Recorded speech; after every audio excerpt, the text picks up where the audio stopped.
নমস্কার বন্ধুরা, স্বাগত আমার চ্যানেল জ্যোতির্ময় ওয়ার্ল্ডে। আশা করি তোমরা সবাই ভালো আছো। গতকাল মোহনবাগান এবং কেরালা ব্লাস্টার্সের ম্যাচটা আমরা মাঠে দেখতে গেছিলাম, কিন্তু কেরালা ব্লাস্টার্সের ম্যাচটা মাঠে দেখতে গিয়ে যে কী এক্স্যাক্টলি দেখতে গেছিলাম সেটা আমরা নিজেরাও জানি না।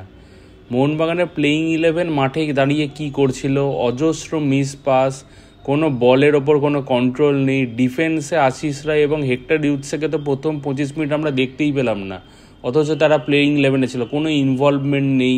মোহনবাগানের প্রথম 5 মিনিটের মাথায় যে গোলের চান্সটা বাড়ে বা নেটের ওপরে রেখে যে কেরালা ব্লাস্টার্সের ফিরে গেল, সেটাতেই আশিস রায় এবং হেক্টর ডিউটস দুজনেই রেসপন্সিবল।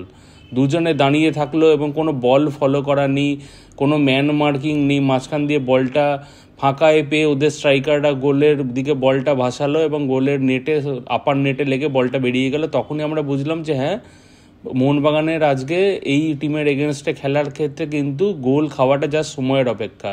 যেরকম ডিফেন্স মাঝমাঠ বলে কালকে কিছু ছিল না। মাঝমাঠে 4টে প্লেয়ার কী করছিল কিছু জানে না। সুভাশিসকে অত্যন্ত স্লথ মনে হলো। সে মুভমেন্টের সেরকম মুভমেন্টও নেই, তার পাসিং অ্যাকিউরেসিও নেই। হেক্টর ডিউটস আর আশিস রায়ের কথা যত কম বলা যায় ততই ভালো।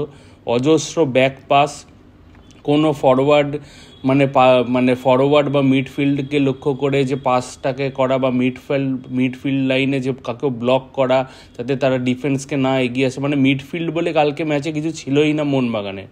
মিডফিল্ডে যে 4-5 জন সমস্ত আক্রমণ ডান দিক বরাবর হচ্ছিল, বাঁ দিকে যে ডিমি পেট্রাটস অনেক সময় ফাঁকা ছিল, অথচ সে কোনোরকম বল পায়নি। আর জেসন কামিন্সের কথা যত কম বলা যায় ততই ভালো। জেসন কামিন্স বলটাকে নেওয়ার জন্য যে মিনিমাম এফোর্ট সেইটুকু পর্যন্ত দিচ্ছিল, মানে ওকে মনে হয় মিডফিল্ড থেকে বল তুলে ওর পায়ের কাছে দেবে এবং সেটা যেন গোলের সামনে হয়। ওর নিচে কোনো রকম এফোর্ট নিয়ে বা কোনো কেরালা ব্লাস্টার্সের ডিফেন্ডারকে কাটিয়ে বলটাকে গোলে রাখার মিনিমাম চেষ্টা করবে না। মানে যতগুলো সুযোগও কালকে পেয়েছে, সুযোগ তো অনেক কমই পেয়েছে, কারণ মোহনবাগানে কালকে প্রচুর মিসপাস হয়েছে। ডিফেন্স লাইনে রীতিমতো কেরালা ব্লাস্টার্স খেলা করে গেছে মোহনবাগানের ডি বক্সে, এবং মোহনবাগানের ভাগ্য ভালো যে ম্যাচের স্কোর লাইনটা 1 ছিল। অ্যাটলিস্ট ফার্স্ট হাফে যদি কেরালা ব্লাস্টার্স প্রত্যেকটা সুযোগ যদি সদ্ব্যবহার করতে পারতো, তাহলে প্রথম হাফেই কিন্তু 3 গোলে তারা এগিয়ে যেতে পারতো, যেটা আলটিমেটলি 1-0 ছিল। তো কেরালা ব্লাস্টার্সের স্ট্রাইকার বা ফরওয়ার্ড লাইনের এটা অপারদর্শিতা যে তারা এই স্কোর লাইনটাকে কালকে 1-0 রেখে মাঠ ছেড়েছে। কিন্তু মোহনবাগানের প্রতি কিছু বলার নেই। জাস্ট আমরা সাপোর্টাররা কালকে গ্যালারি থেকে এটাই ভাবছিলাম যে দলটার এত ছন্দপতন কী করে হয় এবং দলটা এত খারাপ কী করে খেলে, যেখানে তাদের কোনো মিডফিল্ড নেই, কোনো সিডিএম নেই। সিডিএম না থাকার ইস্যুটা কিন্তু ক্রমশই বড় হয়ে উঠছে, এবং এই টিম নিয়ে যদি আগামী আইএসএলের সেকেন্ড ফেজ যদি খেলতে নামে, তাহলে আমার যথেষ্ট ডাউট আছে যে মোহনবাগান আলটিমেটলি পরের 11টা ম্যাচ থেকে কটা পয়েন্ট নিয়ে ঘরে ফিরবে। এবং সবচেয়ে বড় কথা, টিমের আজকের এই অবস্থা বলতে দ্বিধা নেই। ইস্টবেঙ্গলের ডিফেন্স যথেষ্ট ভালো খেলছে, মোহনবাগানের থেকে 5 টাইমস বেটার, এবং মিডফিল্ডও কিন্তু ওদের থেকে আমাদের অনেক পুওর পারফরমেন্স যাকে বলে। তো সামনের যে নেক্সট যে খেলাটা আইএসএল হবে সেটা কিন্তু ডার্বি। অতএব ডার্বিতে যদি এই টিম নিয়ে মোহনবাগান মাঠে নামে, তাহলে সেক্ষেত্রে ইস্টবেঙ্গলের কাছে যে তারা কিভাবে পারফর্ম করবে এবং ইস্টবেঙ্গলের যথেষ্ট টাফ ডিফেন্সকে ভেদ করে আমাদের স্ট্রাইকাররা কি করে গোল লাইন খুলবে, এটা তো যথেষ্ট ডাউটফুল। এবং আমরা রীতিমতো ভীত যে এই জিনিসটাকে দেখে মোহনবাগান কী করে কামব্যাক করে উঠবে। কালকের খেলাতে সত্যি কথা বলতে সাপোর্টাররা অনেক আশা নিয়ে গেছিলো যে অ্যাটলিস্ট একটা চেঞ্জ দেখতে পাবে, এবং অনেকগুলো প্লেয়ার মাঠে নতুন যারা চোট আঘাতগ্রস্ত ছিল তাদেরকে ফেরত এসেছে এবং তারা প্লেয়িং 11 জায়গা পেয়েছে। কিন্তু সুমিত রাঠি বলো বা আশিস রায় বলো বা ইভেন আমি সুভাশিসের কথা বলবো, তাদেরকে দেখে মনে হচ্ছিল যে তারা নাকি প্রচণ্ড টায়ার্ড। হ্যাঁ, প্রচুর মিসপাস হচ্ছে ফরওয়ার্ড লাইনের বল, সামনের দিকে বল বাড়ানোর বদলে প্রচুর ব্যাক পাস, কয়েকটা ক্ষেত্রে বিশাল কায়েতকে দেওয়া বল ফিরে অন্য প্লেয়ারের পায়ে চলে যায়। এবং বিশাল কায়েত একমাত্র আমার মনে হচ্ছিল যে মোহনবাগানে একজন ডিফেন্ডার খেলছে, সেটা হলো বিশাল কায়েত। সমস্ত বল কালকে 2-3টে সেভ যদি সে বিশাল কায়েত কালকে না করতো, তাহলে কিন্তু ম্যাচের স্কোর লাইন অ্যাটলিস্ট 4-0 হতো বলে আমার মনে হয়। মোহনবাগানে সেভাবে পুরো 90 মিনিটে কোনোরকম একটা সুযোগও বলার মতো পাইনি, যেটার দিকে আমরা বলতে পারবো হ্যাঁ ভাই সুযোগটা ছিল, এবং অসাধারণ কৃতিত্বের সাথে কেরালা ব্লাস্টার্সে গোল কিপার ওদেরকে হারিয়ে মানে ব্লক করে দিয়েছে বা সেভ করেছে, এরকম কোনো সুযোগই কালকে ছিল না। মানে কালকে ম্যাচটাতে 90 মিনিট যে আমরা কী দেখলাম আমরা নিজেরাই বুঝতে পারছি না। মানে এত খারাপ ফুটবল মোহনবাগানের, একটা মানে ডাউনওয়ার্ড গ্রাফের দিকে যাচ্ছে, এটা কিন্তু বলার অপেক্ষা রাখে না।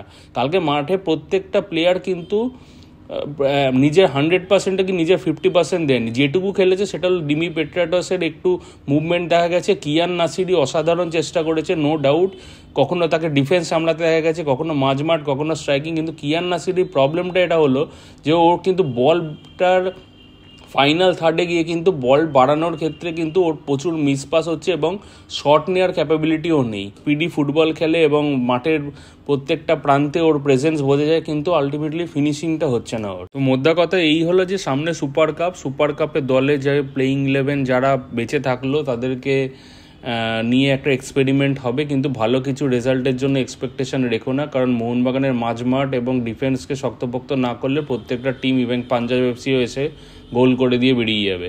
তো সেরকম কোনো এক্সপেকটেশন নেই। তবে হ্যাঁ, জানুয়ারি ট্রান্সফার উইন্ডোতে এটাই এক্সপেকটেশন আছে যে অ্যাটলিস্ট মোহনবাগানের একজন সিডিএম এবং একজন সেন্টার ব্যাক এর একটা রিক্রুটমেন্ট বা একটা কোনো ট্রান্সফারের মাধ্যমে ভালো প্লেয়ারকে আমরা পাবো, এবং এক্সিস্টিং যে প্লেয়ারগুলো যারা ভালো খেলতে পারছে না তাদের এগেনস্টে তাদেরকে রিলিজ করে দিয়ে দলটা অ্যাটলিস্ট নতুন করে গোছানো যাবে, এবং সেটা অ্যাটলিস্ট আইএসএলের সেকেন্ড ফেজ শুরু হওয়ার আগে একটা ন্যূনতম একটা ব্যালেন্স সাইড হিসেবে অপর টিমকে ফেস করবে, এবং সেখানে ম্যাচের স্কোর লাইনের কিছু পরিবর্তন আমরা দেখতে পাবো।